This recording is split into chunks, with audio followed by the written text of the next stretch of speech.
para penuntut ilmu harus memiliki konsep selalu mendekat kepada Allah, selalu melibatkan Allah Subhanahu wa ta'ala dalam setiap langkah mereka, dalam setiap kebijakan mereka, dalam setiap aktivitas-aktivitas mereka. Karena inspirasi mereka adalah surat Ali Imran ayat 191. Alladzina yadhkuruna Allaha qiyaman wa qu'udan wa 'ala junubihim. Mereka adalah orang-orang yang senantiasa mengingat Allah pada saat mereka berdiri, atau pada saat mereka sedang duduk, atau pada saat mereka sedang berbaring. Senantiasa hati-hati para penuntut ilmu terpaut dengan Allah Subhanahu wa ta'ala. Ketergantungan dengan Allah, memiliki rasa tawakal yang dalam kepada Allah Subhanahu wa ta'ala. Dikit-dikit Allah, dikit-dikit Allah, dikit-dikit tanya sama Allah, dikit-dikit konsul dengan Allah, dikit-dikit angkat tangan minta petunjuk kepada Allah Subhanahu wa ta'ala, dikit-dikit istikharah, dikit-dikit berdoa kepada Allah. Bagi orang yang sudah duduk di majelis taklim, maka dia harus memiliki konsep ini.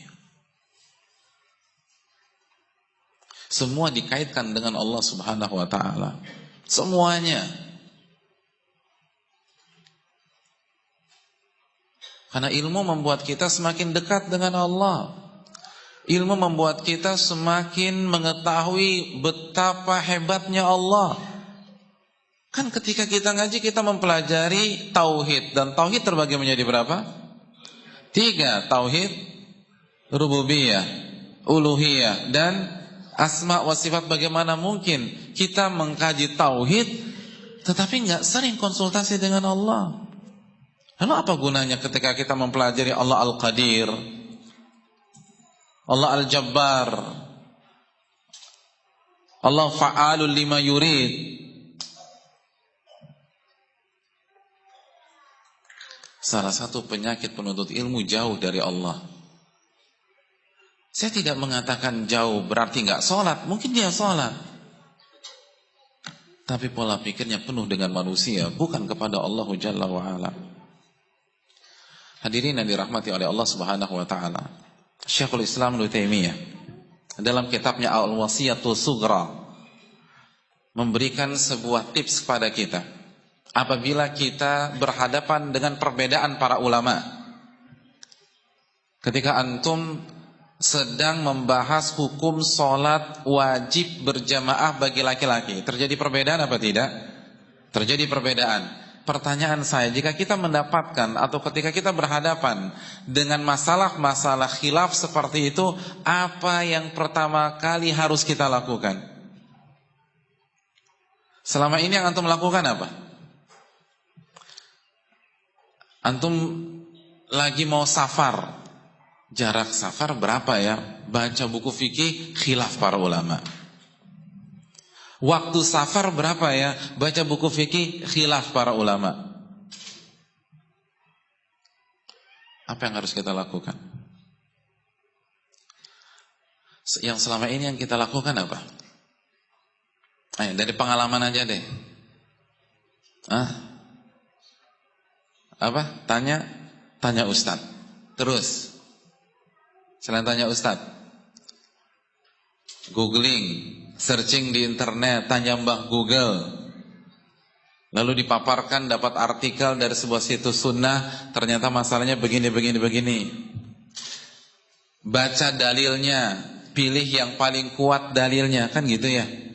Kata Syekhul Islam, bukan seperti itu. Bahkan kata Syekh Saleh Al-Utsaimin, itu aib bagi para penuntut ilmu. Luar biasa. Berarti kita harus taklid Pak Ustadz?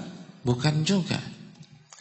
Kata Syekhul Islam Taimiyah, yang pertama kali Anda harus lakukan angkat tangan doa kepada Allah Subhanahu wa ta'ala.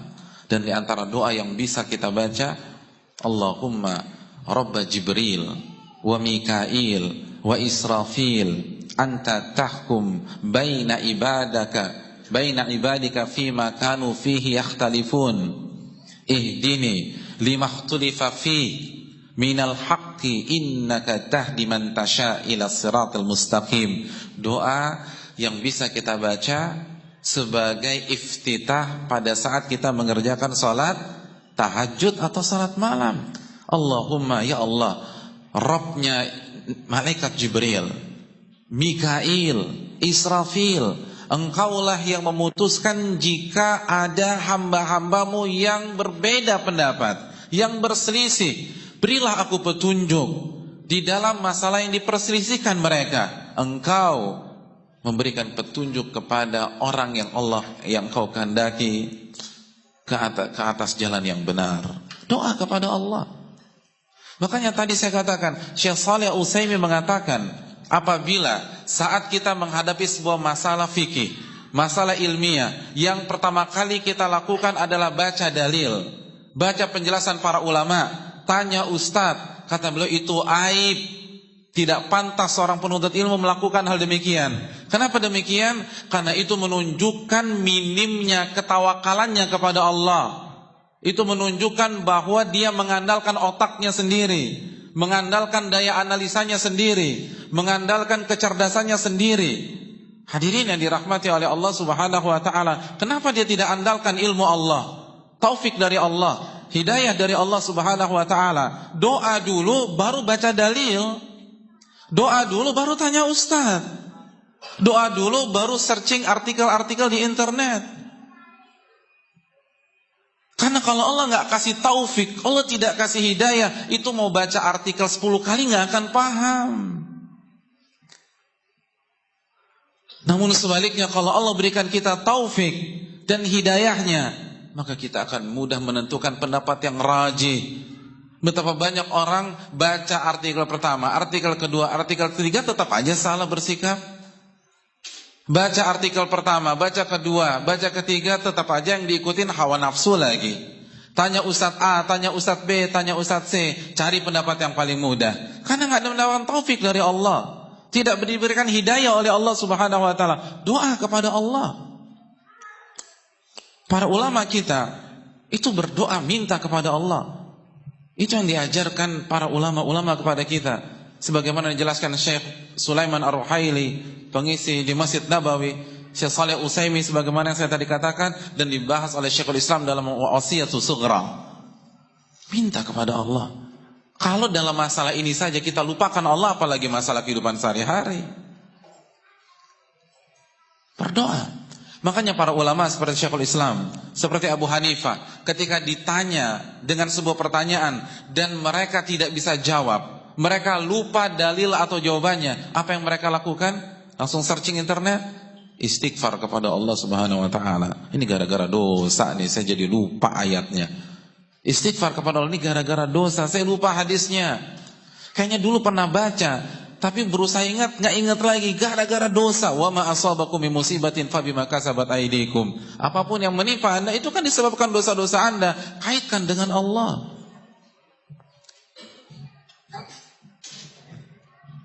Makanya Al-Imam Al-Bukhari setiap mencantumkan hadits Nabi SAW, apa yang beliau lakukan?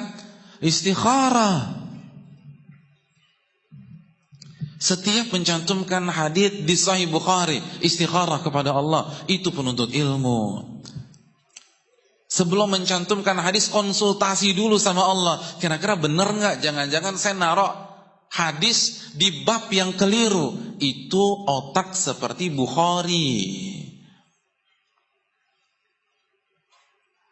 yang kalau dengar kajian nggak pernah nyatet. Oh, kayak saya dong Pak Ustadz. Iya. Tapi nggak masalah, ini madzhab Bukhari. Jadi antum bisa berargumentasi dengan saya ini madzhab Bukhari Pak Ustadz, nggak masalah. Karena beliau akan catat di rumah secara sempurna. Dan terkadang jarak antara kajian dan rumah beliau 1 bulan perjalanan. Dan saya yakin antum-antum yang gak nyatat akan nyatat di rumah juga.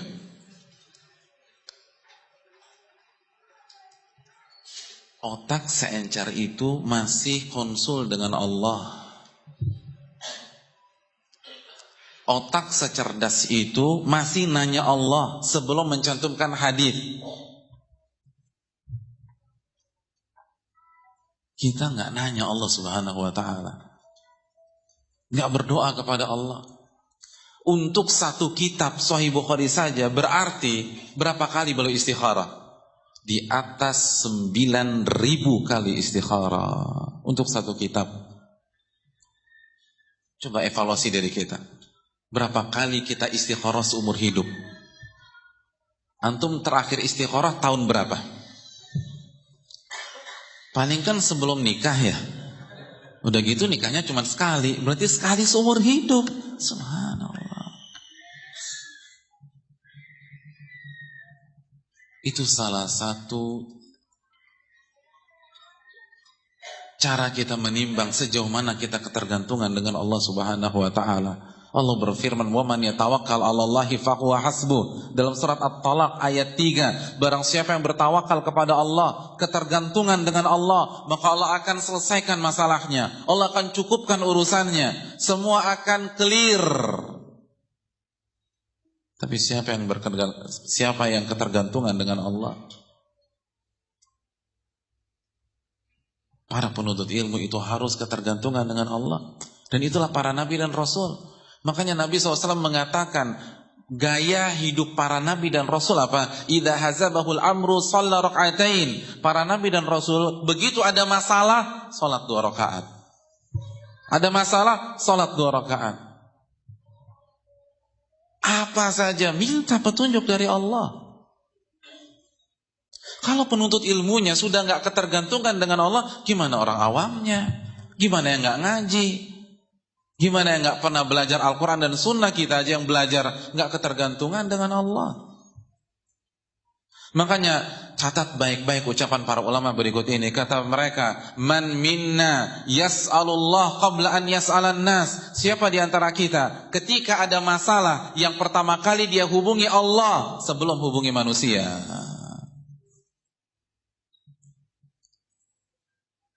Di tengah jalan mobil antum mati mesin. Siapa yang pertama kali kita hubungi? Orang bengkel kita atau angkat tangan minta kepada Allah Subhanahu wa ta'ala? Ban motor kita bocor. Siapa yang pertama kali kita hubungi? Hadirin yang dirahmati oleh Allah. Kita dapat telepon dari kampung atau dari daerah asal kita bahwa orang tua kita sakit dan butuh pertolongan segera. Siapa yang kita hubungi? Tetangga kita atau teman kita yang ada di daerah tersebut, atau angkat tangan minta kepada Allah Subhanahu wa ta'ala? Yang membuat ilmu kita nggak berkah adalah kita melupakan Allah Subhanahu wa ta'ala. Kita bertawakal kepada manusia. Yang ada di kepala kita si A, si B, si C, si D, si E. Padahal belum tentu dia bisa bantu. Dekatkan diri kita kepada Allah. Ketergantungan dengan Allah. Kun ma'allah, kata para ulama. Senantiasa bersama dengan Allah Jalla wa'ala. Kita punya kesulitan ekonomi, angkat tangan minta kepada Allah. Ada masalah keluarga, doa kepada Allah. Bukankah itu yang dilakukan Nabi Ibrahim ketika Sarah ditangkap oleh tentara Fir'aun? Kok Fir'aun? Iya, Fir'aun di zaman Nabi Ibrahim, bukan Fir'aunnya Nabi Musa. Apa yang dilakukan Nabi Ibrahim? Cari bala bantuan. Yang pertama kali langsung sholat 2 rakaat salam, 2 rakaat salam, 2 rakaat salam. Dan dalam riwayat itu yang dilakukan Sarah ketika sudah berdua-duaan dengan Fir'aun. Yang dilakukan Sarah berwudu sholat. Dan apa yang terjadi? Ia tidak bisa disentuh oleh Fir'aun. Sebagaimana hadis Bukhari. Setiap Fir'aun mau menyentuhnya, sekujur tubuh Fir'aun kaku dan ngemis kepada Sarah. Siapa yang meragukan kekuatan Allah Jalla wa'ala? Minta kepada Allah. Doa kepada Allah Tabaraka wa ta'ala. Ini kunci sukses agar kita berkah di dalam ilmu kita. Semakin ngaji semakin dekat kepada Allah. Semakin belajar, semakin lebih yakin kepada Allah, semakin lebih percaya kepada Allah daripada percaya sama omongan teman kita, omongan manusia. Karena Allah nggak mungkin bohong. Semakin belajar, semakin tidak pernah melewatkan doa-doa sehari-hari. Karena itu minimal. Al-Imam As-Sa'di mengatakan bahwa kita dianggap orang yang banyak berzikir, minimalnya mengamalkan zikir yang ada dalam keseharian. Ketika mau keluar rumah, kita baca bismillah, tawakkaltu 'alallahi la haula wala quwata illa billah. Naik kendaraan, baca bismillah, alhamdulillah subhanalladzi sakhkhara lana hadza wa ma kunna lahu muqrinin. Wa inna ila rabbina lamunqalibun. Mau pulang ke rumah, baca doa lagi. Doa masuk rumah apa? Doa masuk rumah. Kok nggak tahu? Terakhir pulang ke rumah bulan apa? Nah, kalau tiap hari pulang ke rumah kan nggak mungkin lupa hadirin. Bismillah. Lalu ucapkan salam. Kalau nggak ada orang, kita baca assalamu alaina wa ala ibadillahi sholihin, sebagaimana hadis Ibnu Umar dalam Adabil Mufrad diriwayatkan Imam Bukhari. Ustaz, masa masuk rumah aja baca bismillah? Iya, baca bismillah. Karena kita butuh sama Allah, ketergantungan dengan Allah Jalla wa'ala. Mau nyetir baca bismillah, mau ngapain baca bismillah. Nabi SAW mengatakan, kullu amrin dzibarin lam yubda bismillah fahuwa abtar. Setiap aktivitas positif yang tidak diawali dengan bismillah, maka hilang keberkahannya. Hadis riwayat Imam Ibnu Hibban dan yang lain-lain, dan dihasankan oleh Al-Imam Abdul Aziz bin Baz rahimahullahu ta'ala. Penuntut ilmu harus dekat dengan Allah dan lebih yakin kepada Allah. Ada apa-apa salat 2 rakaat, ada apa-apa istikharah, minta petunjuk. Mau liburan istikharah. Bahkan kata Syekhul Islam Ibnu Taimiyah, istikharah itu kan bukan hanya untuk perkara-perkara dunia, perkara-perkara akhirat pun istikharah. Selamat bukan hal yang wajib dan sesuai dengan kaidah para ulama. Antum mau datang ke pengajian, ada 2 majelis taklim di waktu yang bersamaan, pilih yang mana? Istikharah. Tunjukkan kita bergantung kepada Allah Jalla wa'ala. Jadi ini yang dilakukan oleh para ulama, makanya mereka dekat, mereka berkah. Al-Muzani rahimahullah setiap menulis bab di dalam buku fikihnya Mukhtasar Al-Muzani itu selalu salat istikharah. Padahal yang ditulis apa sih? Bab wudu, bab tayamum, bab salat, itu istikharah dulu karena khawatir salah. Minta kepada Allah.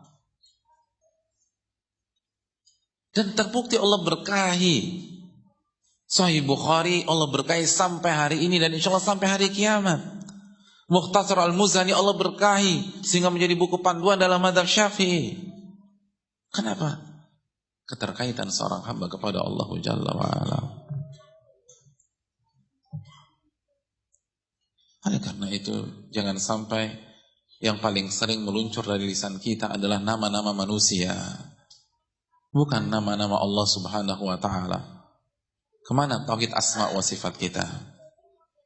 Minta dan terus minta kepada Allah. Dikit-dikit konsultasi, dikit-dikit tanya, dikit-dikit minta petunjuk. Itulah gaya hidup para penuntut ilmu dari zaman ke zaman, dan diawali oleh para nabi dan rasul alaihimussalatu wassalam. Oleh karena itu hadirin sekalian, senantiasa mendekatlah kepada Allah tabaraka wa ta'ala. Itu kiat yang kedua. Kalau kita bisa ini, maka insya Allah hidup kita berkah. Karena Allah janjikan dalam surat Ghafir ayat 60, Udu'uni astajib lakum, minta kepadaku aku kabulkan.